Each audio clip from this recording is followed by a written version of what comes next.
Assalamualaikum warahmatullahi wabarakatuh. Hello everyone, how are you today? I hope all of you in a good condition.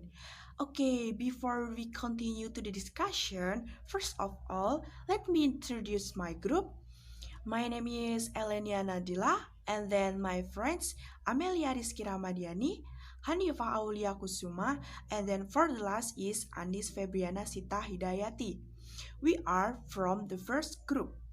In this occasion, our group will share to all of you the result from our discussion about analysis in ADDE models. So, we will discuss about analysis steps in ADDE models. In analysis steps, there are four important things, namely need, task, requirements, and participant current capabilities. In need point contain personality characteristic. Personality characteristic in young learner such as first, egocentric. Egocentric thinking is the normal tendency for the young learner to see everything that happens as it related to him or herself.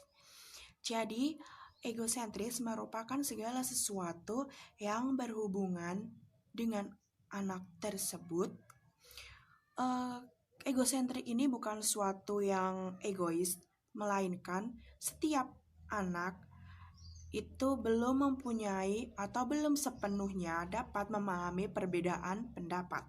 Then, for the second is confident. This is self-confident is to show if they are able to carry out an action and prove they are able to complete it. Jadi suatu rasa kepercayaan diri. Misalnya, anak-anak merasa jika dirinya mampu dalam menyelesaikan suatu tugas. And then for the third is high concentration power. The duration of concentration time for young learner is about 30 until 45 minutes. This is a very high level of concentration. Jadi durasi konsentrasi anak itu kira-kira 30 sampai 45 menit, terutama ketika mereka sedang melakukan suatu aktivitas. Hal ini terjadi karena mereka sudah memiliki semangat untuk berkompetisi dan rasa ingin tahu yang besar. Okay, for the fourth is children have a ready imagination. Karakteristik selanjutnya yaitu anak-anak suka berimajinasi, apalagi mengenai hal-hal yang mereka sukai.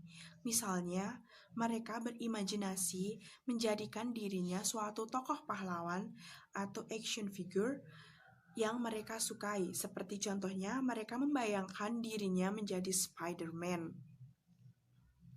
And then for the last is, student can work well in a groups.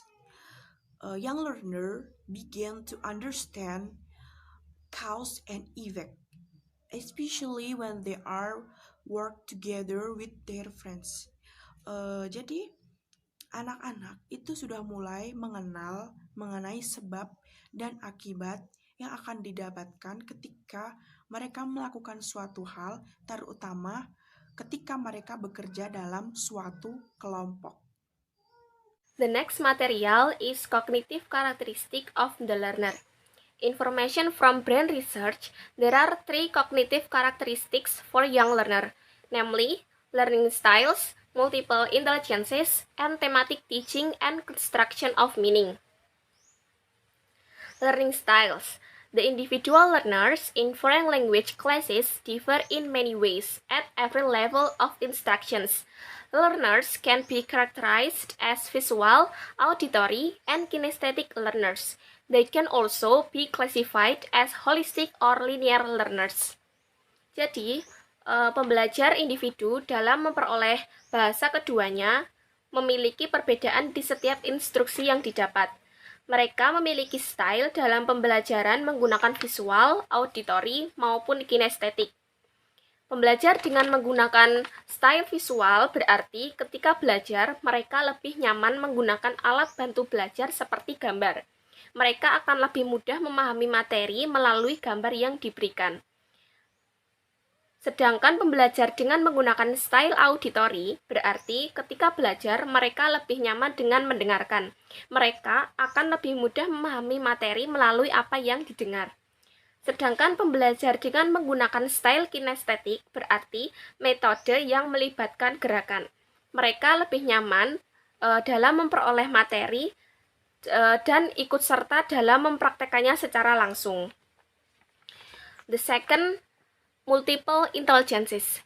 Each class is brimming with intelligence, but as with learning styles, each student's profile is different. As language teachers in a system that has long valued linguistic and logical mathematical intelligence above all, the teacher are in a good position to support other kids of intelligences too. Jadi yang dimaksudkan di sini adalah kecerdasan ganda. Setiap anak dengan gaya belajar yang dimiliki tentunya memiliki kecerdasan yang berbeda. Dalam mengembangkan kemampuan kognitif anak, terdapat anak yang memiliki kecerdasan ganda. Misalnya, ada siswa yang pandai di bahasa Inggris dan matematika. Untuk mendukung dua kecerdasan yang dimiliki anak tersebut, seorang guru harus memberikan energi positif supaya anak mampu mengembangkan dua kemampuan tersebut. Yang ketiga, ada thematic teaching and construction of meaning. Thematic instruction is an integral part of early language learning and provides an ideal environment for constructing meaning. In thematic teaching, the curriculum is organized around a thematic center which can originate in the classroom, the school, the environment, or the target culture. Language concepts and concepts for the regular curriculum and the target culture are interrelated and presented as a whole within a thematic framework. The next material is about physical characteristic of the learner. Number 1, possess a high activity level. Jadi di sini tuh siswa memiliki aktivitas yang cukup tinggi. Contohnya anak-anak usia SD, mereka masih sering mengeksplor hal-hal baru atau menarik yang menurut mereka belum pernah mereka coba. Jadi di sini mereka memiliki aktivitas yang cukup padat. Number 2, children still need rest period because they become fatigued easily. Jadi itu di sini mereka masih membutuhkan waktu untuk istirahat dikarenakan mereka mudah lelah. Nah, jika anak-anak memiliki aktivitas yang cukup padat di luar seperti bermain, belajar, dan lainnya, mereka masih butuh waktu untuk mengistirahatkan badan mereka karena mereka mudah lelah. The number 3, enthusiastic about game. Jadi, anak-anak usia SD ini masih sangat antusias terhadap games atau permainan. Nah, di sini guru bisa menyisipkan tentang permainan-permainan tradisional yang mungkin mereka belum ketahui supaya mereka tidak terlalu kecanduan terhadap game online ataupun game-game yang belum sesuai umur mereka. Contoh permainan tradisional yang dapat diajarkan yaitu seperti petak umpet atau lompat tali dan lain sebagainya. Number 4, practice to match variations of movement for physical activities. Nah, jadi itu di sini anak-anak atau guru dapat berlatih untuk membuat variasi gerakan yang dapat menunjang aktivitas fisik mereka. Contoh aktivitas yang dapat dilakukan yaitu seperti senam, olahraga, sepak bola, bulu tangkis, dan permainan-permainan lainnya yang dapat dilakukan secara sederhana. Misalnya senam dengan sederhana itu dengan menggerakkan anggota tubuh supaya mereka tetap sehat dan kebugaran mereka terjaga. The last point, enjoy games that allow for self-improvement. Jadi di sini guru dapat memberikan permainan yang dapat peningkatan diri siswa. Misal, guru memberikan permainan tentang puzzle. Nah, di sini tuh siswa disuruh menyusun puzzle dengan tepat dan benar. Nah, hal ini tuh dapat merangsang siswa dalam hal kelincahan dan dalam hal motorik siswa. Jadi, selain belajar, siswa juga dituntut untuk aktif dalam hal permainan. The next material is about social characteristic of the learner. Number 1, children become somewhat more selective in their choice of friends and are likely to have a more permanent best friend. Jadi di sini tuh anak-anak sudah selektif dalam memilih teman dan mereka cenderung memiliki sahabat sejati yang sesuai dan mengerti dengan apa yang dia inginkan. Number 2, children like organized game, but may become overly concerned with rules. Jadi di sini tuh anak-anak sudah bisa memilih dan menyukai permainan yang terorganisir seperti permainan sepak bola atau permainan-permainan berkelompok lainnya yang memiliki aturan. Tetapi mungkin mereka terlalu peduli terhadap aturan dari permainan tersebut. And the last point, quarrels are still frequent. Jadi di sini tuh masih sering terjadi pertengkaran. Kan anak-anak usia SD itu emosinya masih labil. Jadi misal mereka bermain dengan teman sebayanya, kemungkinan mereka masih bisa bertengkar. Contoh, si A mempunyai mainan mobil-mobilan. Nah, si B juga punya, tetapi si B ini ingin meminjam permainan si A, tetapi si A nggak boleh, jadinya kan bertengkar hanya karena masalah sepele. Itulah sosial karakter dari anak-anak usia SD. And next, analysis young learner in Bojonegoro. Jadi kelompok 1 itu menganalisis young learner di Bojonegoro, di wilayah sekitar rumah saya gitu, dengan batas umur 7 sampai 9 tahun dari SD kelas 1 sampai kelas 3. Nah, yang kita akan analisis itu personality characters, kemudian cognitive and then social dan psycho. Nah, personality character young learner in Bojonegoro ya, khususnya di elementary school. Jadi saya lihat dari analisis saya beberapa adik-adik yang melaksanakan belajar bersama, istilahnya belajar bersama di rumah saya. Nah, itu ada beberapa young learner yang memiliki sifat pendiam, kemudian aktif, kemudian ada yang pemberani, and then ada yang malu gitu. Nah, contohnya ketika disuruh maju ada yang malu, ada yang berani tanpa disuruh maju ke depan, gitu, berani, pengen pede gitu, walaupun kadang vocabnya itu masih salah, istilahnya masih belum sempurna gitu. Kemudian selain itu aktif. Jadi adik-adik yang young learner in Bojonegoro itu aktif, jadi suka bertanya, suka menjawab gitu. Kemudian ada juga yang pendiam, ada yang introvert gitu. Jadi harus ditanyain dulu, harus sudah selesai atau belum gitu. Kemudian and then cognitive characters.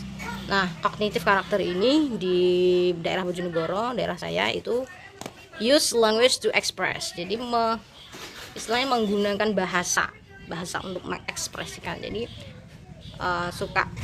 suka mengekspresikan dengan bahasanya dia, dengan kata-katanya dia gitu. Jadi ekspresinya itu muncul ketika dia suka ngomong langsung gitu. Kemudian feeling and then telling story, jadi suka bercerita, suka menceritakan pengalamannya. Kemudian can plan and carry out project with adult support. Jadi adik-adik di Bojonegoro itu, young learner in Bojonegoro, merencanakan dan melaksanakan project bersama orang dewasa gitu, terkhusus bersama kakak-kakaknya, kemudian kakak sepupu, orang tua. Nah, kemudian selanjutnya ada mandiri, disuruh membuat karya. Nah, keterampilan itu sudah mandiri, sudah dapat menghargai atau memahami perbedaan pendapat orang lain gitu. Selanjutnya social characters. Nah, social karakternya in young learner in Bojonegoro itu ada suka bermain, ya, suka bermain dengan sesama jenis. Jadi cowok dengan cowok. Jadi adik-adik di daerah Bojonegoro itu lebih suka bermain bersama sesama jenis gitu. Jadi laki-laki dengan laki-laki, perempuan dengan perempuan gitu. Kemudian selanjutnya like to take on responsibility. Jadi sudah belajar bertanggung jawab gitu, mempertanggungjawabkan gitu apa yang mereka lakukan gitu. Selain itu selain itu dapat membedakan yang salah dan yang benar gitu. Jadi sudah bisa membedakan, oh ini salah, oh benar gitu. Selanjutnya cycle character. Jadi antusias dalam games, dalam permainan gitu. Jadi kan belajar sambil bermain, antusias gitu. Kemudian menikmati permainan dengan keterampilannya gitu. Selain itu, selanjutnya menikmati permainan dengan improvement. Jadi memperbaiki dirinya gitu. Bisa misalnya salah dalam permainan, misalnya permainan vocab card gitu. Misalnya kartu animals gitu. Nah, salah dalam pengucapan itu dia sudah biasa gitu. Yang penting ada pembenaran gitu. Sekian, selanjutnya akan dijelaskan oleh teman saya. Next. Okay, for the next is materials. Based on analysis before, our group choose materials about vocabularies and simple sentence. Vocabularies such as about animals, fruits, numbers, colors, profession, etc. And then for the second is simple sentence. For examples, is student be able to make simple sentence such as this is a cat, this is a bird, and this is a rat. The next material is about tasks. In here, we using project-based learning. Example, the teacher convey the material to be delivered, namely fruits. The teacher display the image on the projector screen to the students. Then, students are asked to investigate based on the picture. After students give answer, the teacher give feedback. Jadi, materi selanjutnya yaitu task. Di sini kita menggunakan project based learning. Contohnya, guru menyampaikan materi tentang buah-buahan. Kemudian, guru menampilkan gambar tentang buah-buahan di layar proyektor. Di sini siswa menyimak dan mendengarkan penjelasan dari guru mengenai materi tentang buah-buahan. Setelah itu, siswa diminta untuk menebak gambar sesuai dengan namanya. Misal, guru memberi tugas kepada siswa untuk menebak, ini ada gambar buah anggur. Nah, siswa disuruh menebak apa bahasa Inggris yang benar dari buah anggur. Setelah itu, siswa menjawab di depan kelas, kemudian guru memberikan feedback atau umpan balik mengenai tugas yang telah diselesaikan oleh siswa tersebut. Selanjutnya ada requirements and capabilities. Requirements that a young learner must have had while in class. Jadi di sini tuh requirement itu semacam syarat-syarat apa saja yang young learner itu harus ada ketika pembelajaran di kelas. Nah, yaitu ada book, laptops for learning videos and animations. Jadi ada buku, terus ada laptop untuk pembelajaran video dan animasi. Sedang kalau misal materinya itu menggunakan tentang game, berarti kita bisa menggunakan picture. Contohnya seperti animal picture cards, kayak flashcard yang di dalamnya itu terdapat animals, terus menggunakan kamus berbahasa Inggris atau berbahasa Indonesia. Yang selanjutnya ada capabilities. Capabilities itu berarti kemampuan young learner ketika proses pembelajaran itu berlangsung. Nah, kemampuan yang biasa dimiliki oleh seorang young learner itu mereka dapat meningkatkan kosakata yang mereka miliki. Jadi kosakata yang dimiliki itu selalu bertambah seperti itu. Nah, kemudian dia juga lebih tampil percaya diri di depan kelas gitu. Terus kemudian mereka juga sanggup untuk menyebutkan angka 1 sampai 50 dalam menggunakan bahasa Inggris.